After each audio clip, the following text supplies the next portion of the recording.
Hello friends, আজকে আমরা কোষে দেখি 1.1 ছয়ের দাগের অঙ্কগুলো করব। তো চলো স্টার্ট করা যাক। ছয়ের দাগের একের অঙ্কটা আগের দিন করিয়ে দিয়েছিলাম, তো আজকে ছয়ের দাগের 2 থেকে স্টার্ট করছি। দেখো কি বলেছে, একজন ব্যক্তি 80 টাকায় কয়েক কিগ্রা চিনি ক্রয় করলেন। যদি ওই টাকায় তিনি আরও 4 কিগ্রা চিনি বেশি পেতেন, তবে তার কিগ্রা প্রতি চিনির দাম 1 টাকা কম হতো। ঠিক আছে, তাহলে এখানে আমরা ধরেছি যে প্রতি কিগ্রা চিনির মূল্য x টাকা। তাহলে 80 টাকায় পাওয়া যাবে কত কিগ্রা চিনি? 80/x কিগ্রা চিনি পাওয়া যাবে। এবার কি হয়েছে, এবার বলেছে যে এখন প্রতি কেজি চিনির দাম 1 টাকা কম হতো, তখন 4 কেজি চিনি বেশি পেতেন। এবার আমরা তাহলে লিখব যে এখন প্রতি কেজি চিনির দাম x-1 টাকা। তাহলে এখন প্রতি কেজি চিনির দাম x-1 টাকা হলে 80 টাকায় পাওয়া যাবে 80/x-1 কিগ্রা চিনি, তাই তো? এবার প্রশ্নানুসারে আমরা কি বলতে পারি? প্রশ্নানুসারে আমরা বলতে পারি 80 এখানে কি বলেছে, তাহলে দাম এই যদি 1 টাকা কম হতো তাহলে 4 কিগ্রা বেশি চিনি পেতেন। তাহলে এখান থেকে 80/x-1 থেকে যদি আমরা এটাকে বিয়োগ করি তাহলে 4 কেজি চিনি পেয়ে যাব, তাই তো? এবার লসাগু করো। লসাগু করলে কি হবে? x-1 ইন্টু x, এখানে 80x, আচ্ছা 80টাকে না এখানে লিখে রাখো 80, আর এখানে x মাইনাস x প্লাস 1, 4 গেল 20, তাই তো? তাহলে x কেটে গেল 20, এদিকে 20 থাকলো, ওইদিকে কত গেল? x into x minus 1। এবার এদিক ওদিক করে নাও, x মাইনাস 1 ইকুয়ালস টু 20, তাহলে x² মাইনাস x মাইনাস 20 হচ্ছে আমাদের অ্যান্সার। অঙ্কটা বুঝতে পারলে? দেখো ভালো করে। চলো এবার নেক্সট প্রবলেমে যাওয়া যাক। দেখো 3-এর দাগের অঙ্কটা কি বলেছে, দুটি স্টেশনের মধ্যে দূরত্ব 300 কিমি। একটি ট্রেন প্রথমে স্টেশন থেকে সমবেগে দ্বিতীয় স্টেশনে গেল। ট্রেনটির গতিবেগ ঘন্টায় 5 কিলোমিটার বেশি হলে ট্রেনটি দ্বিতীয় স্টেশনে যেতে 2 ঘন্টা সময় কম লাগতো। আচ্ছা, কি বলেছে, দুটি স্টেশনের মধ্যে দূরত্ব, ধরো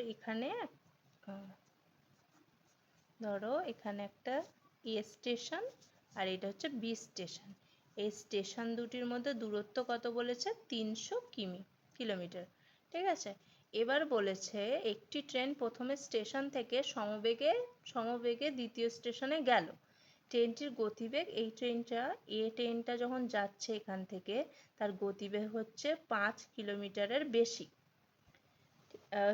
5 কিলোমিটার বেশি যদি গতিবেগ হতো তাহলে দ্বিতীয় স্টেশনে যেত 2 ঘন্টা, দ্বিতীয় স্টেশনে পৌঁছাতে সময় লাগতো 2 ঘন্টা কম। ঠিক আছে, ধরো 5 কিলোমিটার যেতে ধরো 5 ঘন্টা সময় লাগতো। এবার যদি 5 কিলোমিটার বেশি হতো, ঘন্টায় 5 কিলোমিটার বেশি হতো, তাহলে কত সময় লাগতো? 2 ঘন্টায় তাড়াতাড়ি চলে যেত। বুঝতে পেরেছো? মানে অঙ্কটা বলতে চাচ্ছে যে দুটি স্টেশনের মধ্যে দূরত্ব হচ্ছে 300 কিলোমিটার। এবার বলেছে ট্রেনটির গতিবেগ ঘন্টা একটা, মানে যে কোনো একটা নির্দিষ্ট গতিতে ছিল, ধরি আমরা সেটা ধরে নিচ্ছি। ধরি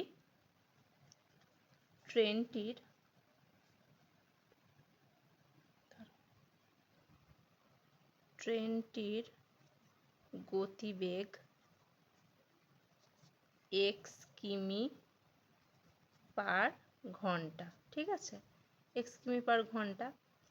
এবার বলেছে যে দুটি স্টেশনের মধ্যে দূরত্ব 300 কিমি। ঠিক আছে, এইটা আমরা ধরে নিয়েছি x কিমি পার ঘন্টা। তার মানে x কিমি যেতে সময় লাগে 1 ঘন্টা, ঠিক আছে, কিলোমিটার পার ঘন্টা সেই জন্য আমরা লিখলাম। তাহলে 1 কিমি যেতে সময় লাগবে কত? 1/x ঘন্টা লাগবে তো সময়। এবার বলছে 300 কিলোমিটার, দুটি স্টেশনের মধ্যে দূরত্ব, তাহলে 300 কিমি যেতে কত সময় লাগবে? কিমি যেতে সময় লাগবে, তাহলে বেশি সময় যখন বেশি সময় হয় তখন কি হয়? গুণ হয়ে যায়, তাহলে 300/x, ঠিক আছে, বুঝতে পারলে এত দূর? আচ্ছা, এবার বলেছে ট্রেনটির গতিবেগ ঘন্টায় 5 কিলোমিটার বেশি করে দিতে বলেছে। তাহলে এখন ট্রেনটির গতিবেগ কত? এখন ট্রেনটির গতিবেগ কত?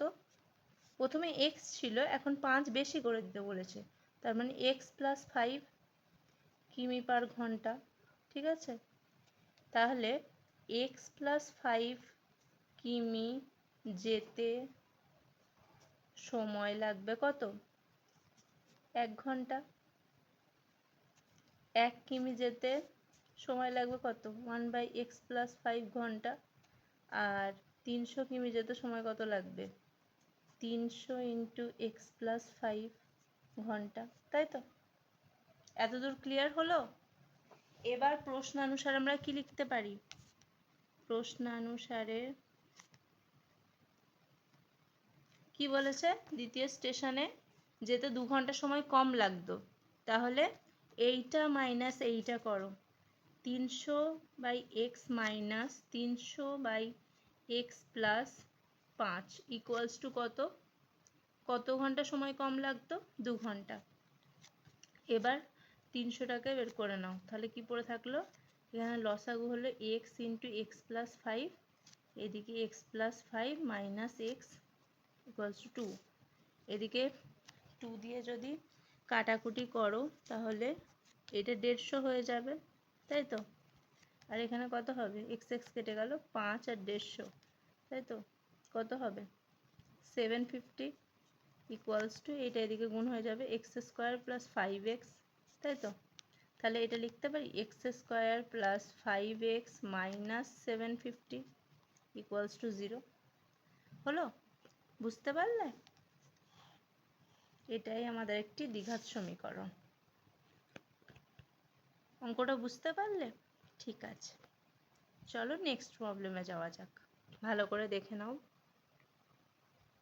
চলো নেক্সট প্রবলেমে যাওয়া যাক।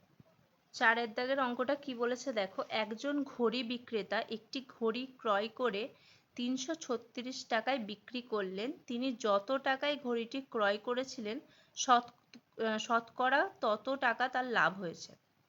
তাহলে ঘড়ি বিক্রেতা কি করেছিলেন? একটা ঘড়ি কিনেছিলেন, ঘড়িটা কিনে তিনি 336 টাকায় বিক্রি করেছেন। আমরা এখন জানি না তিনি ক টাকায় ঘড়িটা কিনেছিলেন, সেই জন্য আমরা কি করব?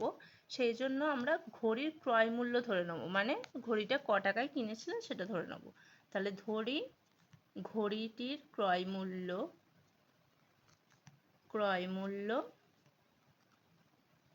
x টাকা হলো। এবার ঘড়িটির বিক্রয় মূল্য কত? বিক্রয় মূল্য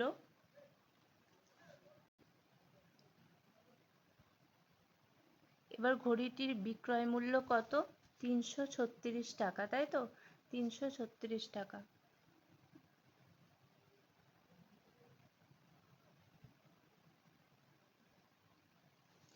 এবার বলেছে যত টাকায় ঘড়িটি ক্রয় করেছিলেন শতকরা তত টাকা তার লাভ হয়েছিল। মানে লাভ কত টাকা হয়েছিল? আচ্ছা, আমরা লাভ মানে কি বুঝি? যে টাকায় বিক্রি করলো, যে টাকায় কিনলো তার থেকে যদি বেশি টাকায় বিক্রি করে তখনই লাভ হয়, ঠিক আছে। তাহলে লাভ বার করতে গেলে আমাদের কি করতে হবে? বিক্রয় মূল্য বিয়োগ ক্রয় মূল্য, তার মানে 336 মাইনাস x টাকা লাভ হয়েছিল, ঠিক আছে। এবার বলেছে শতকরা তত টাকা লাভ হয়েছিল, তাহলে শতকরা লাভটা আমাদের বার করতে হবে। শতকরা লাভ কত? শতকরা লাভ কি করে বার করতে হবে?